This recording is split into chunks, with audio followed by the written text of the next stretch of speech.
Good day, everyone. We are Group 2, and our topic for today is the Chapter 5 Global Governance. I am one of the 10 reporters that will discuss for the said topic. First, student must know the learning outcomes, because at the end of this lesson, learners are expected to 1. Describe the character contemporary global governance. 2. Describe competing perspectives of global governance. 3. Explain the role of international organizations. And lastly, evaluate the impact of globalization on contemporary governance. And without further ado, let us define global governance. Global governance is based on the rights and laws that are enforced by a mix of economic and moral incentives and involves activities that transcends national boundaries at the international, transnational, and regional levels. And it also aims to bring global public goods, including as peace and security, as well as dispute resolution and justice systems, and as well as the functional markets and harmonized trade and industrial standards. For further broader knowledge, stay, listen, and focus. Interstate global governance. National governments still operate as sovereign powers in several ways, but in the aspect of growing involvement, both of international organizations such as intergovernmental and governmental organizations.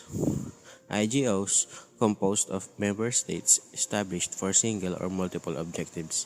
NGOs, generally private, voluntarily, and organizations whose members are either individuals or group gathered on a common purpose, rely on soft power. So, the first difference of the two organizations is their formers. The intergovernmental organizations are formed by states, while the non-governmental organizations are generally private, voluntarily organizations, and the members are individuals or a group of people. And the main purpose of NGOs is to solve a specific issue. Formal multilateral institutions. These are organizations formed between three or more nations to work on issues that relate to all of the countries in the organization. Made for crucial decisions and coordinating actions in important policy areas like peace and security, trade, finance, and development. Number 1. United Nations. Aiming to maintain international peace and security, develop friendly relations among nations, achieve international cooperation, and be a center for harmonizing the actions of nations. It is the world's largest and most familiar international organization. International Monetary Fund, or IMF, aims to reducing global poverty, encouraging international trade, and promoting financial stability and economic growth. Has three main functions: overseeing economic development, lending, and capacity development. Number 3. General Agreement on Tariffs and Trade was a legal agreement minimizing barriers to international trade by reducing or eliminating tariffs and subsidies while preserving significant regulations. In here, the main function of the United Nations is to preserve international peace and security. Any state, whether it is a member of the UN or not, may bring any dispute or situation that endangers international peace and security to the attention of the Security Council or the General Assembly. While the IMF, or the International Monetary Fund, is an organization of 190 countries working to promote global monetary cooperation, secure financial stability, facilitate international trade, promote high employment and sustainable economic growth, and reducing poverty around the world. Lastly is the GATT, or the General Agreement on Tariffs and Trade. The main purpose of this agreement was to make the international trade much easier, and because of the reduction of tariffs and other barriers to trade.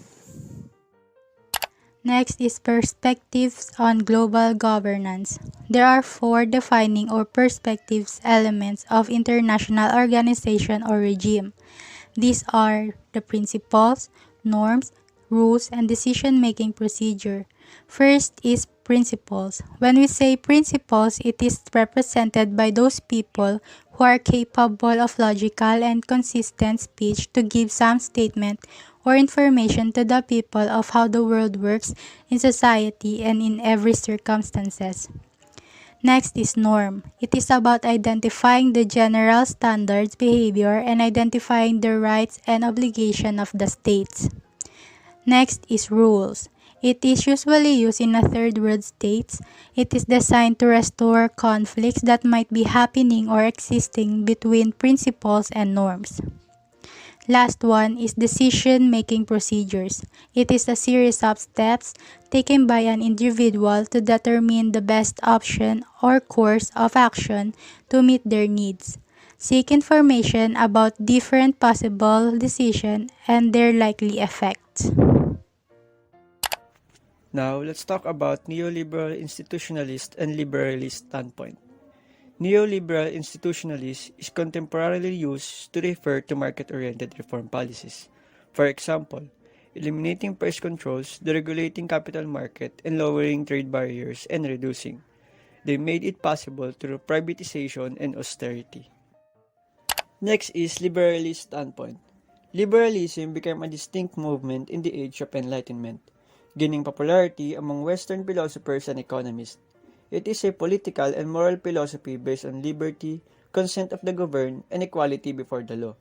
They generally support individual rights, which is human rights and civil rights, democracy, freedom of speech, press and religion, and a market economy. Liberals also ended mercantilist policies, royal monopolies, and other trade barriers. Instead, they promote a free trade and marketization. Liberalist and realist views of regimes.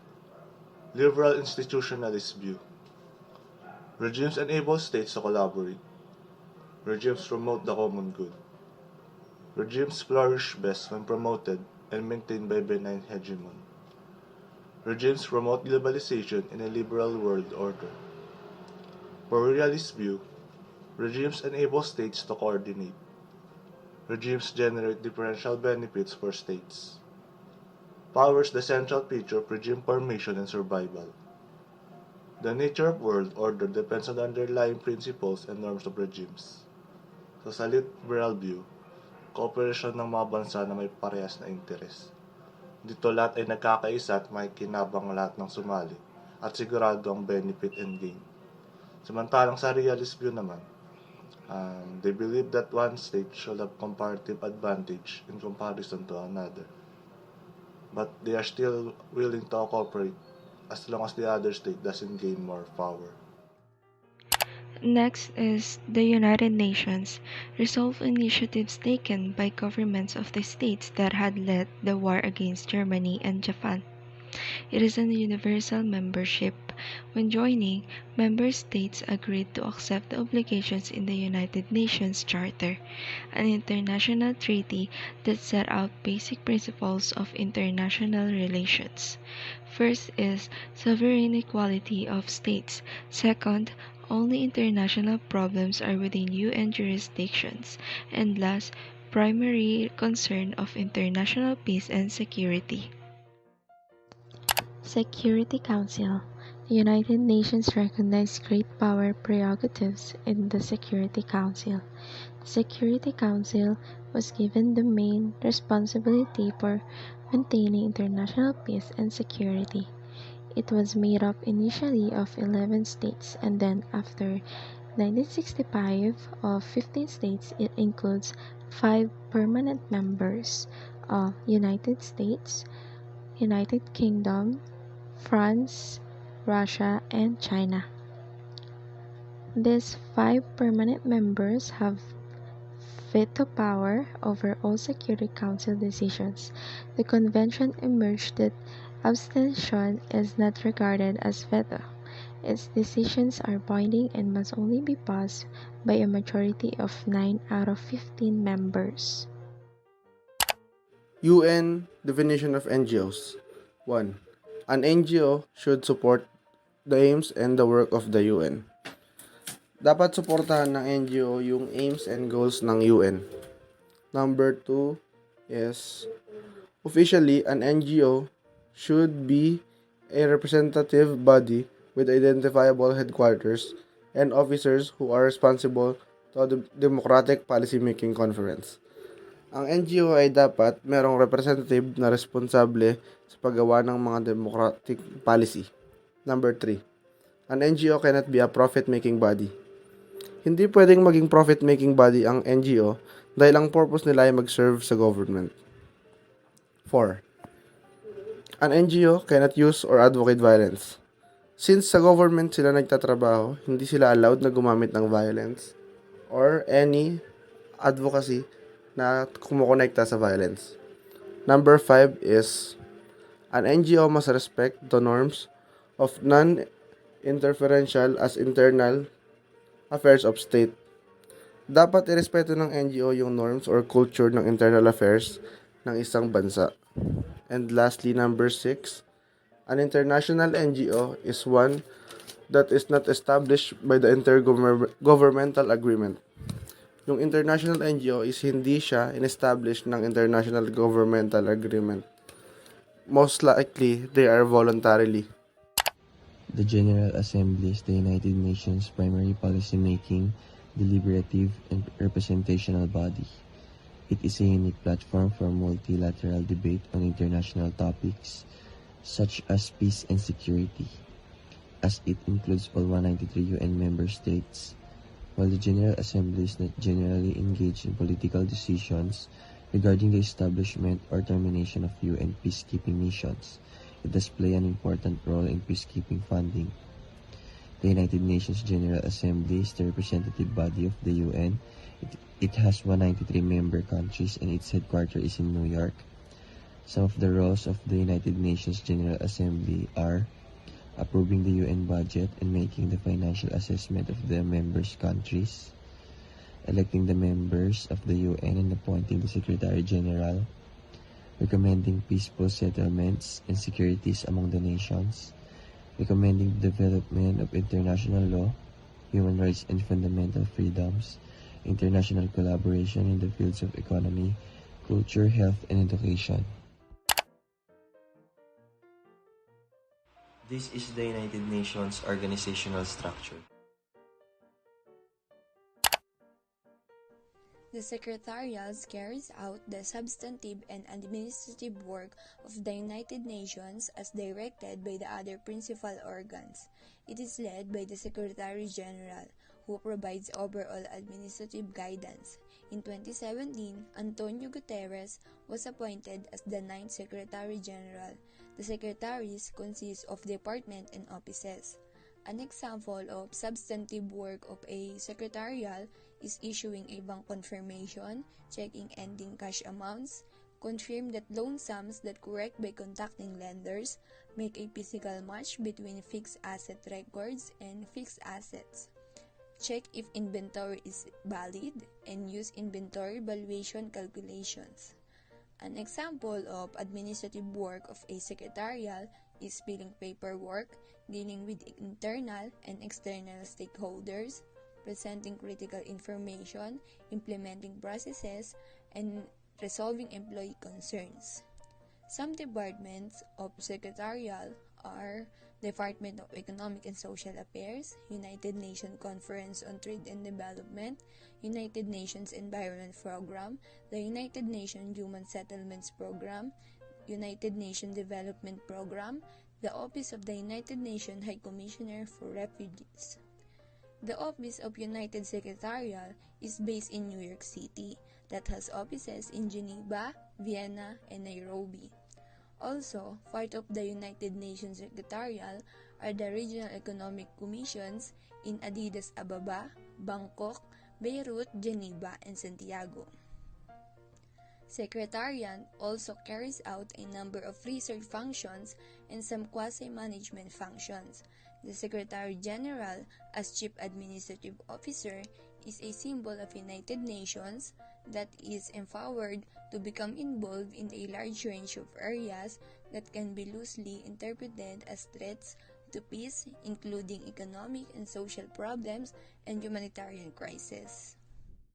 The Economic and Social Council, under the overall authority of the General Assembly, is intended to coordinate the economic and social work of the United Nations.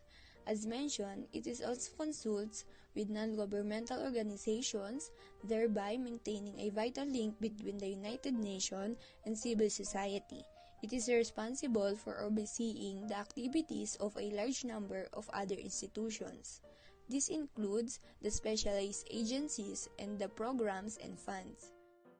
The first time that non-governmental organizations or NGOs took a role in formal United Nations deliberation was through the Economic and Social Council in 1946. United Nations specialized agencies are independent organizations that collaborate with the United Nations and each other through the United Nations Economic and Social Councils, coordinating machinery at the intergovernmental level, and the Chief Executive Board for coordination at the intersecretariat level. Specialized United Nations organizations are working in a wide range of fields to encourage multilateral cooperation from a professional and technical standpoint, including labor, education, research, culture, agriculture, and public health. Some of the specialized agencies are Food and Agriculture Organization of the United Nations, International Atomic Energy Agency, International Criminal Court, International Fund for Agricultural Development, International Labor Organization, International Monetary Fund, International Organization for Migration. In general, the funds and program are established by a United Nations General Assembly resolution and have a specific mandate.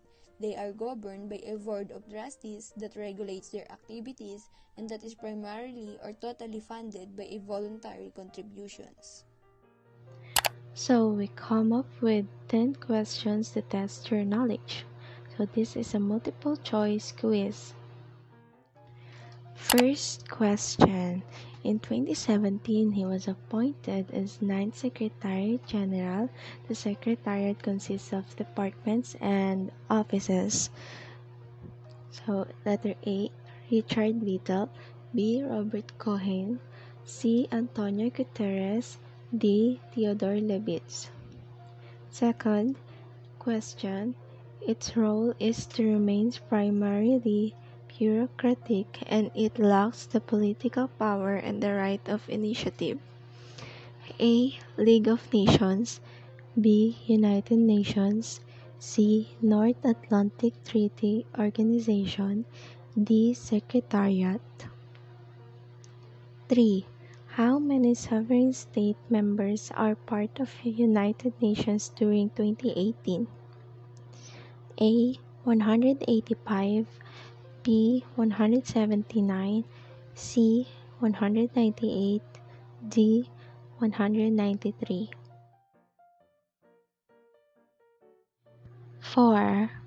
What element of regime that identifies specific prescription for behavior, the system of voting?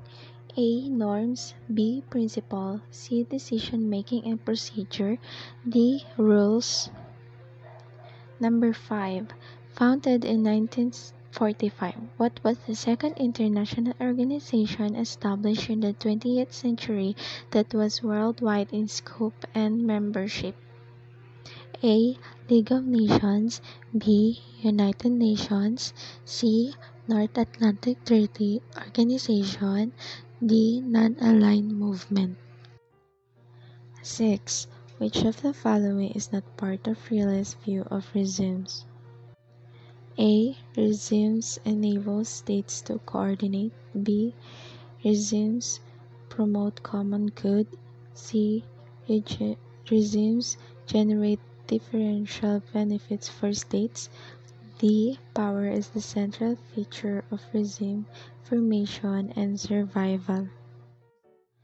Number 7. What country does not include in the permanent members of United Nations Security Council? A, France. B, Russia. C, China. D, Lithuania. Number 8.